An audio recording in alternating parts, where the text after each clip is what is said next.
Hello, graded students. Welcome back to Health and Hygiene.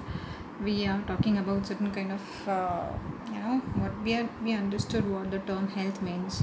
Then we understood what the term hygiene means. Then we came across some kind of addictive substances which can be harmful. In what ways can they be harmful? Finally, we have come down to another main topic which is called as first aid.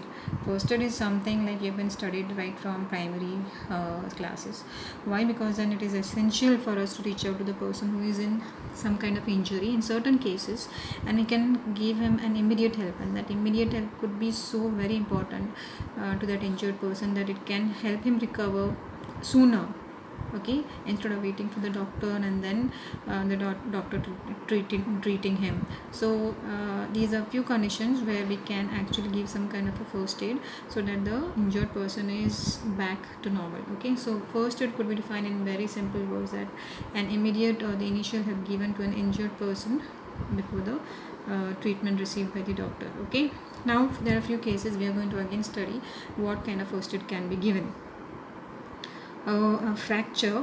Okay, what I will suggest is whatever you are going to study now in the first aid, in this first aid in for few cases, if you could just make kind of imitation for the same, like with the help of your siblings or whoever it is, your friend will also do, like in case you can just enact like you're on a playground and there's some kind of a pain in your hand probably.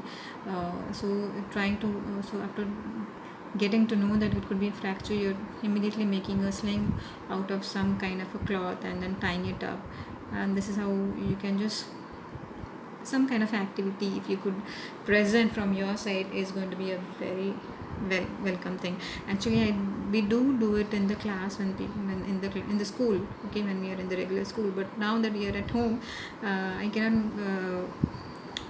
make you do like immediately on the video, so you can record with your siblings or friends and send it to me, and we will all watch it next time in our regular online class. We will present it to the entire class. Okay, so it could be a fun thing. Also, you'll get a practice and you'll get an first hand experience that if in say such cases what are we supposed to do. Okay, and it's very important. It is just not an activity thing, it is a very practical thing that happens in our day-to-day lives, like we often keep getting injured in some or the other way. So here in the case of fracture, like you people keep on going to the ground for the games or any other activities, sports activities and all, there are chances, right? So unfortunately things go wrong, and then there's a break or a crack on the bone and the person is too much in pain. There is a lot of swelling when a bone breaks, actually. This is what my observation says. Okay, and then what are we supposed to do as an observer? So the injured person should not be moved. We can just tell the person, do not move much. More movement is going to spoil the thing more. So a splint made from cardboard pieces or a cloth can be used on the suspected fractured part. So like that, a sling. Okay, sling is nothing but a supporting thing so that the fractured part doesn't move more. Okay, the splint reduces the movement and prevents further injury. So by doing this, we are reducing the further injury that can be caused. If it is just left like that, it could the breakage can increase. So this is a preventive measure that we are doing. At least this we can do just in case. Okay, next what it tells is that if the fracture bleeds, okay, there is some kind of a bleeding as well along with the fracture, pressure can be applied to the wound with a clean cloth, and an ice pack can be applied to relieve the pain. Okay, because it will be too much painful. Many of you unfortunately might have experienced this, getting a fracture. So but then I just hope, if it in case it bleeds also, then you should keep a ice pack and then try to apply pressure so that the blood stops flowing with a clean cloth, that okay, so that the blood clotting happens and no more blood flows out. Next is going to be first aid for an object in an eye. Many times you're outside walking or driving and there are so many insects, or I don't know, while playing or something. Unfortunately, again an object enters into your eye. What are you supposed to do? If an object rapid blinking, first thing, try out rapid blinking, because there is some kind of a liquid always there in our eyes that helps the object to move towards the corner of one corner of the eye, and then we can remove it. Okay, so rapid blinking, if it is still persisting, it is necessary to remove it. How? But then don't try to just remove it without having taking any precautions. We are not supposed to rub harder or use sharp objects, so do not use any kind of a sharp thing to remove that object, just thinking that okay, it will just we are not trying to pick up from any other thing. It's an eye which is so very delicate, so do not rub first thing, otherwise the injury may worsen. Then wash eyes with clean lukewarm water to flush the object. This is also a very useful thing. Like many times when I drive in the evening times, most of the times there are the small insects or some dirt or something, that goes into my eyes. So immediate washing with the lukewarm water really helps. It washes away all that object thing. And then consult to the doctor if it still there is a lot of pain or something, because it might get inside the eye and then become more dangerous. Now what happens when some person get unconscious? There could be so many reasons that the person is getting unconscious. He has not having did not have any kind of a food since morning or since a long time, or due to extreme heat or whatever it could be. Okay, what we are going to do is loosen up the clothes, belt and buttons of the person and ensure that the person is first allowed to allow a lot of fresh air around him. So we should ensure that loosen up all the clothes and all everything, so that his lungs are able to breathe freely, because it is most important for the lungs to reach his for the oxygen to reach his lungs, because he's unconscious at that time, and that fresh oxygen intake is required.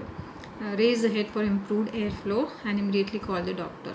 Okay, most of the times what we do is which is not given here somehow, sprinkle some water on the face of that unconscious person. Immediately the person comes to conscious thing. So once it had happened, in my school days when I was in NCC, my morning time they used to call, and then I did not have any food and just reached out there. Okay, after some time, like after 1 hour something, I just fell down fainting, and then somebody just sprinkled water and I woke up, and they were like, my ma'am was like, why didn't you eat and come? So I was given some snacks and all. Fine. Then next is what happens when by knowingly unknowingly a person or a child swallows poison. Okay, unknowingly that it could be something else, or even knowingly by for the self-harm purpose, then it's not good. What are we supposed to do? Call for the doctor immediately first thing, give a call, and then we can give some kind of a treatment, probably first aid. We are supposed to note down certain things they are telling, that we are supposed to note down the fact, like what is the age, what are the symptoms seen, what is the current health, are there any previous medications. Talk to the person's relatives and try to get as much as history and note it down somewhere. And also the mouth should be checked for any poisonous substance. If it is still there, open the mouth and try to remove it. Rinsing of the mouth and water should be done. If the person is still conscious and supportive, you should ask the person to rinse the mouth so that any poison left could be removed.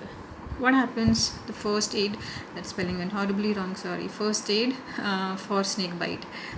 Now snake bites, though it is reduced in our city areas, first it was like this area was farming, right? So initial days people used to fight, or even now basically near chance areas, even my area here in Savarkar Nagar, few snake sightings are there.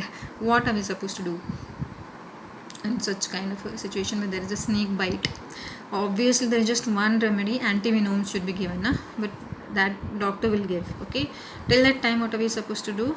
Make the patient be calm. Otherwise, if he's going to panic, his heart rate is going to increase, and that is going to create a problem. Then blood pressure is going to increase because of that. And they are telling that pressure needs to be applied and splint, so the venom should not spread throughout the body. So for that purpose, put a piece of cloth put a piece of cloth where we stop the further body getting poison, and apply the pressure over there in that area. Paracetamol can be given to ease out the pain. Obviously it's going to be so painful, it is a poisonous thing, toxic thing. So these are the conditions mentioned in your textbook. Few conditions where we can give the first aid. So fracture, first aid for an object in an eye, and first aid for unconsciousness. Okay, and swallowing poison. Okay, again there's some spelling mistake, so pardon me for that. And then last, the first aid given for the snake bites. Okay children, very simple yet very important things. And here we come to the end of the health and hygiene lesson. I just want you to go through the lesson very properly, because this lesson is going to be there only for cycle test, and then we are not going to take it back again in the external exam. Okay, so then entirely focus on the everything that is given in the lesson. So because cycle test is going to come from this lesson, and then we will be not be studying this, because there are other important human body systems, endocrine system and other systems. Fine then. So for now, I would like to say goodbye. I know that you are all very studious people, studying very sincerely. Okay, we'll be waiting for another online class to meet you all. Okay, and have a nice chat with you all. Till then time, have a very healthy, hygienic life ahead. Okay, yeah, bye bye.